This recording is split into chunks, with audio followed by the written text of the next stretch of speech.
Meaning of gourd. Gourd.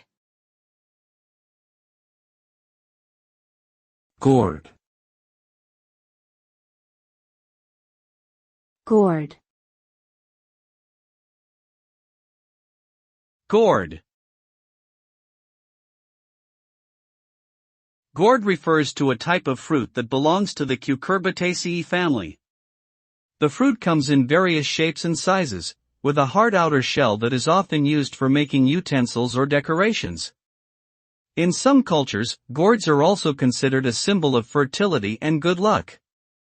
They are commonly consumed as a vegetable in dishes such as soups and stews, and can also be used to make drinks.